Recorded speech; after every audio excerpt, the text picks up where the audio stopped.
घर के अंदर सुबह सुबह चोरी हो जाती है। उस समय घर में 3 नौकर मौजूद थे। पूछताछ करने पे पहला नौकर कहता है, फ्रिज में रखे सारे फ्रूट्स खत्म हो गए थे, इसलिए मैं तो फ्रूट्स लेने बाजार गया था। दूसरा नौकर कहता है, मैं तो अनार का जूस निकाल रहा था। और तीसरा नौकर कहता है, मैं तो फलों के बगीचों में पानी डाल रहा था। मेहुल समझ जाता है कि तीनों में कौन झूठ बोल रहा है। क्या आप सोच सकते हैं कौन झूठ बोल रहा है, ए, बी या सी? जल्दी से सोचिए।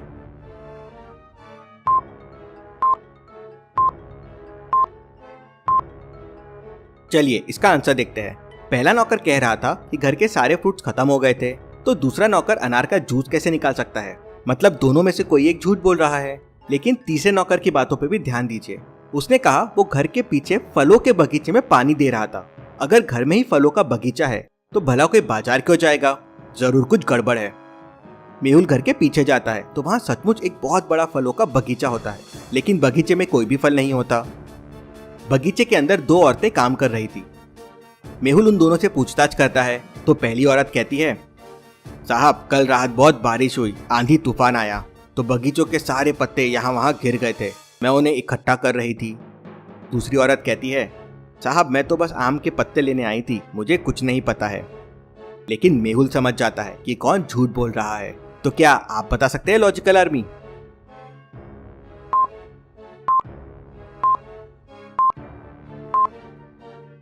चलिए इसका आंसर देखते हैं। पहली वाली औरत ने कहा कि रात भर बारिश हुई। इसका मतलब तीसरा वाला नौकर झूठ बोल रहा है, क्योंकि उसने कहा था वो बगीचे में पानी डाल रहा था। अब भला इतनी बारिश होने के बाद कोई पानी कैसे डाल सकता है? मेहुल उसे पकड़ लेता है तो वो बताता है कि मेरे साथ पहला वाला नौकर भी मिला हुआ है। और कौन कौन है तुम्हारे साथ?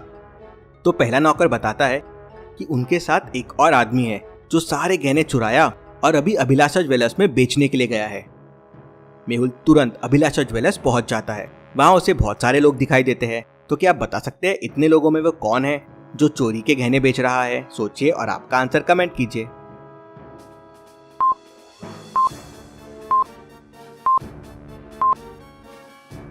चलिए इसका आंसर देखते हैं। बाकी सब लोग गहने देख रहे हैं, लेकिन ये आदमी के हाथ में देखिए अलग अलग टाइप के बहुत सारे गहने हैं। अब कोई एक साथ अलग अलग टाइप के इतने गहने तो देखेगा नहीं, मतलब ये गहने बेचने आया है।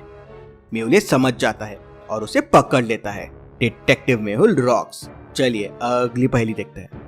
मेहुल एक फंक्शन में जाता है जहां उसकी बहुत खातिरदारी होती है। सबसे पहले उसे खाने के लिए एक एप्पल दिया जाता है, उसके बाद बड़े बड़े बनाना दिए जाते हैं, उसके बाद उसे कोकोनट का पानी दिया जाता है और लास्ट में उसे ड्रैगन फ्रूट दिया जाता है। मेहुल समझ जाता है कि ये सारे फ्रूट उसे एक पैटर्न में मिल रहे हैं। क्या आप बता सकते हैं उसे फ्रूट्स कौन से पैटर्न में मिल रहे हैं? सोचिए और आपका आंसर कमेंट कीजिए।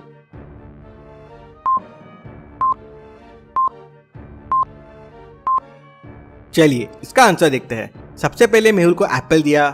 एप्पल शुरू होता है ए से, फिर बनाना दिया बी, फिर कोकोनट दिया सी और फिर ड्रैगन फ्रूट दिया डी। मतलब ABCD के पैटर्न से उसे फ्रूट्स मिल रहे थे। चलिए अगली पहेली देखते हैं। 3 फ्रेंड्स एक शादी में जाते हैं। वहाँ 4 कुर्सियां रखी हुई थी। तीनों उन कुर्सियों पे बैठने का सोचते हैं। अब कुर्सी 4 है और लोग 3 है, मतलब एक कुर्सी छोड़नी चाहिए। क्या आप इन कुर्सियों को देख के बता सकते हैं कौन सी कुर्सी पर उन्हें नहीं बैठना चाहिए, ABC या D? सोचिए और आपका आंसर कमेंट कीजिए।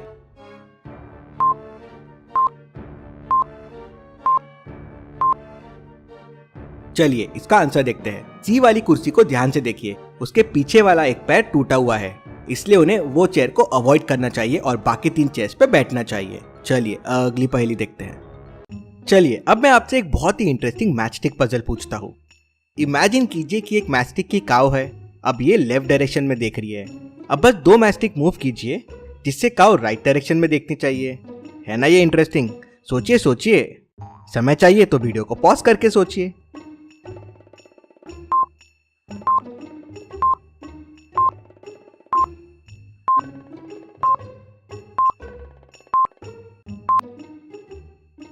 चलिए इसका आंसर देखते हैं। सिंपल है, ये 2 मैचस्टिक को उठा के ऐसे प्लेस कर दीजिए।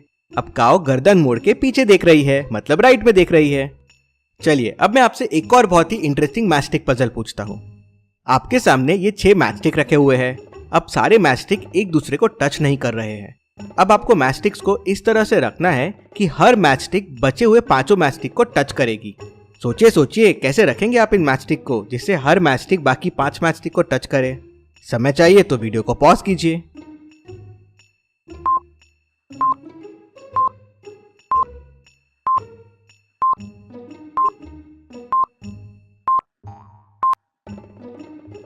चलिए इसका आंसर देखते हैं।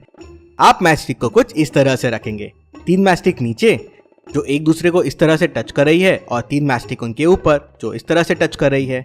तो अब हर मैचस्टिक बाकी 5 मैचस्टिक को टच होती है, ऊपर से 3 को और नीचे से 2 को। था ना ये सही? इस रिडल के लिए वीडियो को 1 लाइक तो जरूर बनता है। चलिए अगली पहेली देखते हैं। रामू के पास 3 गाय है। पहली गाय सुबह शाम 4-4 लीटर दूध देती है, दूसरी गाय केवल शाम के टाइम पे 9 लीटर दूध देती है और तीसरी गाय सुबह और शाम 5-5 लीटर दूध देती है। तो क्या आप सोच के बता सकते हैं कौन सी गाय रामू को सबसे ज्यादा फायदा देती होगी? ए बी या सी? सोचिए और आपका आंसर कमेंट कीजिए।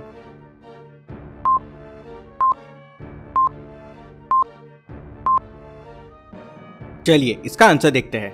तीसरी गाय सुबह और शाम 5-5 लीटर दूध देती है तो टोटल 10 लीटर हो गया।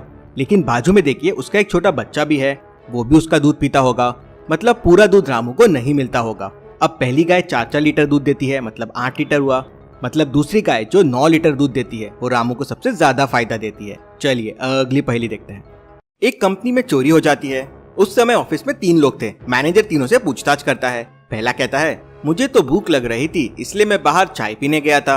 दूसरा कहता है मुझे अपने दीदी के पास नेपाल जाना था लेकिन बस की सीटें खत्म हो गई थी तो मैं तो ट्रेन टिकट लेने गया था। तीसरा आदमी कहता है मैं तो अपने पत्नी के साथ हनीमून के लिए लंदन जाने वाला हूँ इसलिए मैं तो वीजा ऑफिस गया था। तो क्या आप बता सकते हैं तीनों में कौन झूठ बोल रहा है? सोचिए और आपका आंसर कमेंट कीजिए।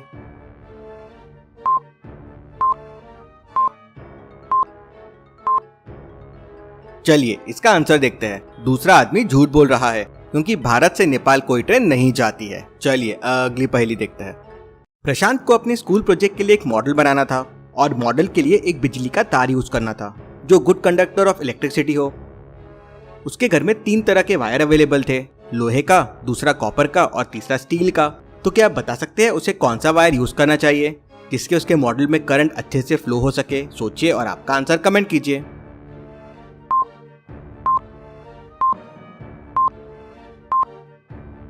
चलिए इसका आंसर देखते हैं। प्रशांत को कॉपर का वायर यूज करना चाहिए क्योंकि कॉपर बाकी दोनों के मुकाबले में बेटर कंडक्टर ऑफ इलेक्ट्रिसिटी है।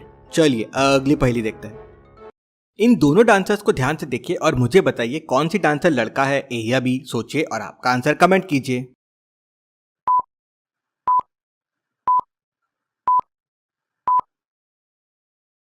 चलिए इसका आंसर देखते हैं। पीछे देखिए दीवार पे दोनों की फोटो फ्रेम्स है और इसमें बी वाले की फोटो फ्रेम लड़का है, मतलब ये गेटअप चेंज करके डांस कर रहा है। ऐसी और पहेलियों के लिए चैनल को सब्सक्राइब करके बेल आइकन प्रेस कर दीजिए। Thank you.